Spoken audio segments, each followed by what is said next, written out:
Au commencement, un souffle, une voix. La page se tourne, révèle les choix. Retour à la source, chercher le sens dans les récits de la Genèse.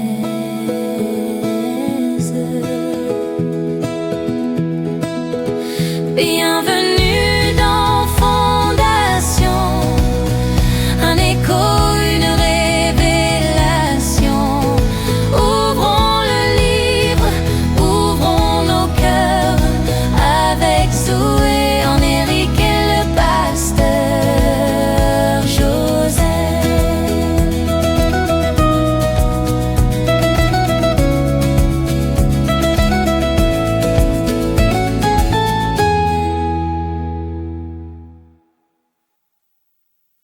Bonjour à tous et bienvenue à nouveau dans Fondation, le podcast dans lequel nous plongeons ensemble, épisode après épisode, dans les profondeurs de la parole de Dieu, pour y puiser les vérités et clés fondamentales sur lesquelles nous devons bâtir nos vies au quotidien. Le premier livre de la Bible, la Genèse, est actuellement l'objet de notre conversation.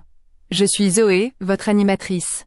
Le dernier épisode nous a laissés au sommet du mont Morija, témoin de l'épreuve ultime d'Abraham et de la provision miraculeuse de Dieu. Aujourd'hui, nous entrons dans le dernier acte de la vie du patriarche. La promesse est vivante en Isaac, mais comment la pérenniser ?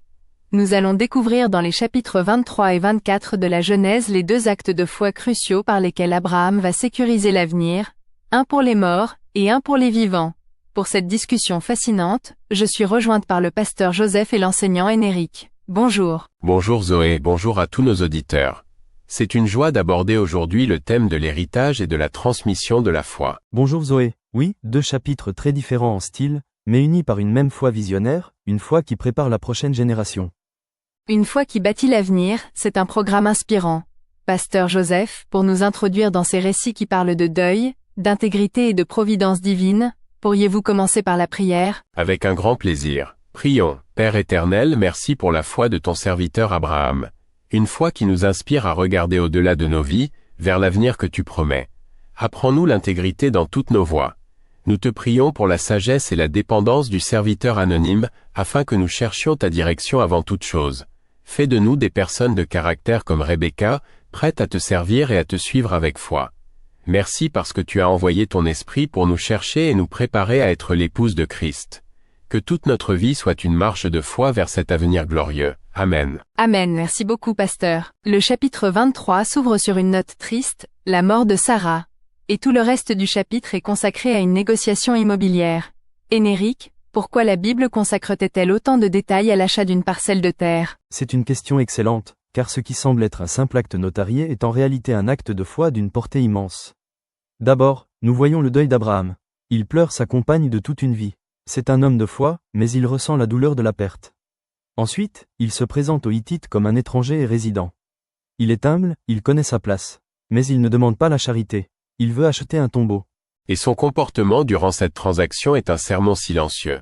Il est respectueux, humble, mais ferme et incroyablement intègre. Il ne cherche pas à marchander ou à profiter de la situation. Son témoignage en tant qu'homme de Dieu est impeccable. Cela nous pose une question directe, à nous qui sommes aussi, selon l'apôtre Pierre, des étrangers et voyageurs sur cette terre. Comment menons-nous nos affaires ? Que ce soit dans notre travail, nos finances, nos relations de voisinage. Notre intégrité est-elle une lumière qui témoigne de la droiture du Dieu que nous servons ? Abraham nous montre qu'une foi authentique se manifeste dans les détails les plus pratiques de la vie. Après avoir assuré un lieu pour le passé, Abraham se tourne vers l'avenir. Le chapitre 24, le plus long de la Genèse, est entièrement dédié à la recherche d'une femme pour Isaac. Pourquoi une telle longueur, une telle importance ? Parce que ce n'est pas une simple mission de mariage arrangé, Zoé. C'est une mission sacrée pour la préservation de l'alliance. La préoccupation d'Abraham est avant tout spirituelle. Il fait jurer son serviteur sur deux choses cruciales. La première interdiction, tu ne prendras pas pour mon fils une femme parmi les filles des Cananéens. Il veut à tout prix protéger son fils de l'idolâtrie et de l'immoralité des peuples environnants qui pourraient corrompre la lignée de la promesse. La deuxième interdiction est tout aussi importante, garde-toi d'y ramener mon fils. Il ne faut surtout pas qu'Isaac retourne en Mésopotamie. Le retour en arrière est impossible. La promesse est en avant, en Canaan. C'est une mission de foi, et Abraham l'exprime clairement, l'Éternel enverra son ange devant toi. Il a une confiance absolue en la providence et en la souveraineté de Dieu pour guider cette entreprise. C'est un modèle extraordinaire pour tous les parents chrétiens.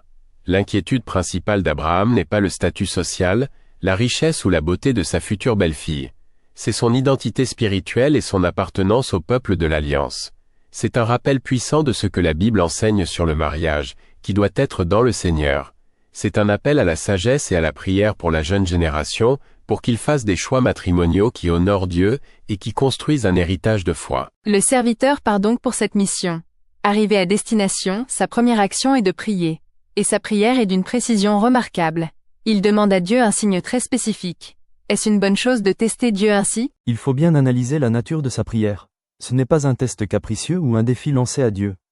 C'est une prière d'une grande sagesse. Le serviteur demande un signe qui ne soit pas juste un hasard, mais une révélation du caractère de la jeune fille. Le signe qu'il demande, qu'elle lui donne à boire et qu'elle propose d'abreuver ses 10 chameaux, est un test de générosité, d'hospitalité, d'humilité et d'une force de travail incroyable. Abreuver 10 chameaux assoiffés représente des centaines de litres d'eau à puiser. Il ne prie pas pour la beauté, il prie pour la bonté. C'est un guide pratique pour quiconque prie pour un conjoint. Priez pour le caractère, priez pour un cœur de serviteur, pour la gentillesse, pour la générosité. Et remarquez la suite. Le texte nous dit, il n'avait pas encore fini de parler que sortit Rebecca. C'est la providence de Dieu en action. Dieu n'est pas seulement capable de répondre à nos prières, il est souvent en avance sur elles. C'est une démonstration de Yahvé Yireh, l'Éternel qui pourvoit, que nous avons vu au chapitre 22. Et Rebecca accomplit le signe à la lettre. La réaction du serviteur est immédiate. Oui, et c'est une autre leçon capitale.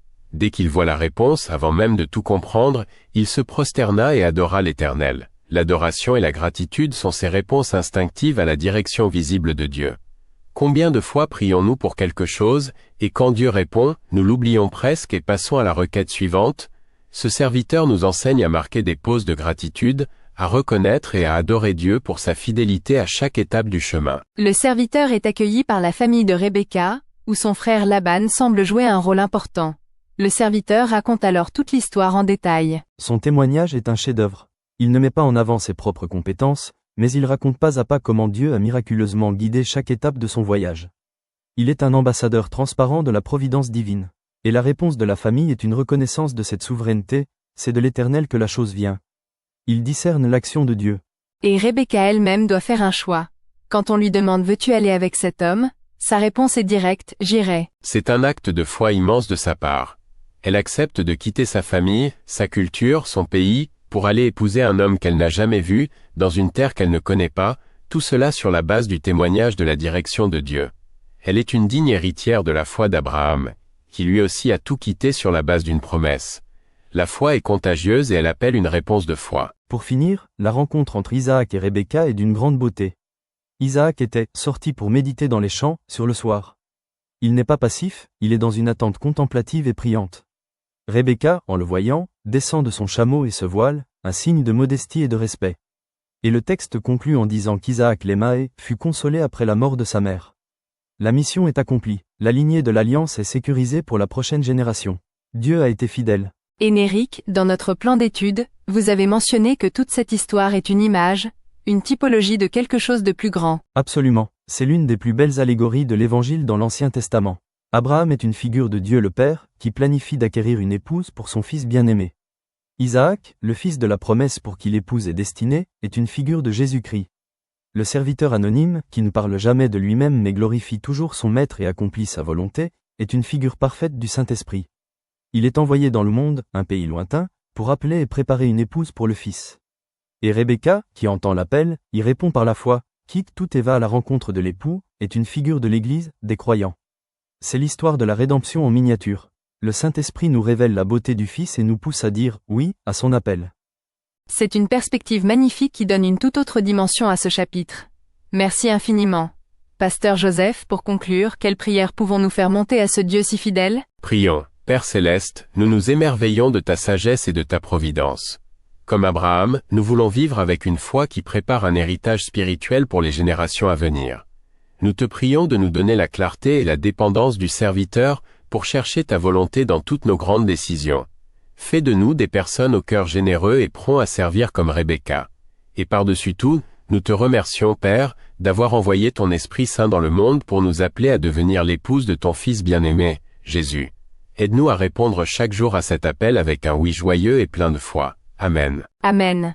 Merci infiniment à vous deux pour cette exploration si riche et si inspirante. La lignée de la promesse est assurée. Mais l'histoire de la famille d'Abraham n'est pas terminée. La semaine prochaine, nous nous pencherons sur la fin de la vie du patriarche, sur ses autres descendants, et nous verrons le flambeau de l'alliance passer à Isaac. Mais comme nous le verrons, la génération suivante aura ses propres défis, avec la naissance de 2 jumeaux qui se combattront dès le sein de leur mère. Ne manquez pas le prochain épisode de Fondation. Aussi, n'hésitez pas à vous abonner si ce n'est pas fait, à commenter et surtout à partager ce podcast, pour le bien de tous ceux que vous aimez. L'Éternel vous bénisse et vous garde.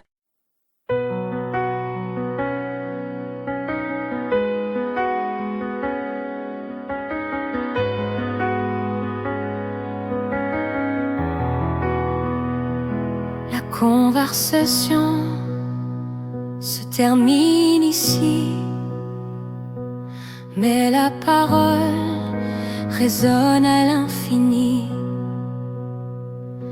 Une graine plantée, une question qui naît pour éclairer toute la semaine. Qu'as-tu reçu? Que vas-tu garder? Dans ce monde va porter la lumière. Rendez-vous au prochain chapitre.